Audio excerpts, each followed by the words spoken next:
Assalamualaikum warahmatullahi wabarakatuh. Perkenalkan, nama saya Zainab dengan NIM 2113010047 dari Prodi Hukum Keluarga.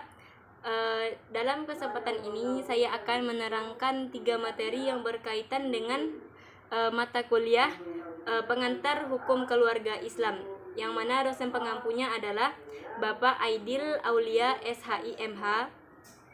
Dan materi yang 3 tadi, yang pertama yaitu tentang alasan-alasan terjadinya perceraian, yang kedua yaitu macam-macam perceraian, dan yang ketiga yaitu macam-macam iddah. Sebelum kita masuk materi pertama, kita harus mengetahui apa itu perceraian. Jadi perceraian adalah putusnya hubungan antara suami dan istri dari pernikahan yang sah dan menurut agama yang sah. Materi pertama yaitu tentang alasan terjadinya perceraian berdasarkan Undang-Undang Nomor 1 Tahun 1974. Di antaranya yang pertama yaitu salah satu pihak, suami atau istri, melakukan perbuatan zina atau menjadi pemabuk atau menjadi penjudi atau melakukan hal-hal tercela lainnya yang dapat membahayakan pihak lain. Yang kedua yaitu salah satu pihak, suami atau istri, meninggalkan pihak lain selama 2 tahun berturut-turut tanpa izin pihak lain atau tanpa sepengetahuan pihak lain. Yang ketiga yaitu salah satu pihak, suami atau istri, melakukan penganiayaan yang dapat membahayakan pihak lain. Yang keempat yaitu terdapatnya cacat badan yang terdapat salah satu pihak, suami atau istri, yang dapat merugikan atau yang dapat menghalang hubungan antara suami atau istri.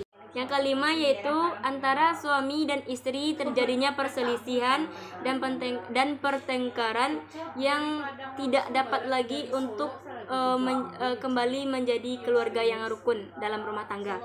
Yang keenam yaitu laki-laki atau suami melanggar sigat taklid talak. Yang ketujuh yaitu terjadinya murtad antara suami atau istri. Materi yang kedua yaitu macam-macam talak. Macam-macam talak terbagi 2 yaitu cerai suami terhadap istri dan cerai istri terhadap suami. Cerai suami terhadap istri itu terbagi kepada 5 yaitu talak rajai. Talak rajai yaitu pengucapan talak 1 atau talak 2 oleh suami kepada istrinya.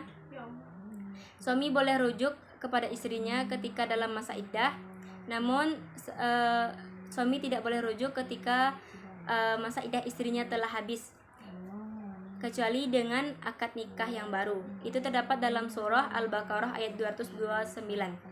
Yang kedua yaitu talak bain. Talak bain yaitu pengucapan talak 3 oleh suami kepada istrinya. Suami tidak boleh rujuk kepada istrinya kecuali istrinya telah melakukan akad baru kepada lelaki lain dan istri telah habis masa iddahnya dan istrinya telah melakukan hubungan suami istri kepada lelaki lain. Maka suami boleh rujuk kembali kepada istrinya yaitu dengan akad nikah yang baru. Dan hal tersebut terdapat dalam surah Al-Baqarah ayat 230. Yang ketiga yaitu talak sunni. Talak sunni ini terjadi ketika suami mengucapkan cerai kepada istrinya dalam keadaan suci dan belum dipergauli atau belum melakukan hubungan suami istri ketika masa suci tersebut. Yang keempat yaitu talak bid'i. Talak bid'i ini terjadi ketika suami mengucapkan cerai kepada istrinya yang dalam keadaan haid atau dalam keadaan suci namun telah dipergauli atau telah disetubuhi. Yang kelima yaitu talak taklik. Talak taklik ini terjadi ketika suami melakukan atau mengucapkan beberapa syarat yang mana apabila syarat itu terjadi atau dilakukan atau dilanggar, maka jatuhlah talak ketika itu. Materi selanjutnya atau pembagian selanjutnya yaitu gugatan istri kepada suami. Itu terbagi 2 yaitu fasak dan khuluk. Fasak yaitu merupakan pengajuan cerai istri kepada suami dengan sebab beberapa perkara. Yang pertama yaitu suami tidak memberikan nafkah lahir batin selama 6 bulan berturut-turut. Yang kedua yaitu suami tidak pulang atau meninggalkan istri selama 4 bulan berturut-turut. Yang ketiga yaitu suami tidak melunasi hutang mahar yang telah disebutkan ketika akad kepada istri. Yang itu terdapat dalam surah Al-Baqarah ayat 237. Yang kedua yaitu khuluk. Khuluk itu merupakan kesepakatan antara suami dan istri yang merupakan pemberian harta istri kepada suami. Itu terdapat dalam surah Al-Baqarah ayat 228. Tadi yang ketiga yaitu macam-macam iddah. Iddah yang pertama yaitu iddah istri yang hamil, itu terdapat dalam surah Al-Baqarah ayat 234. Yang kedua yaitu iddah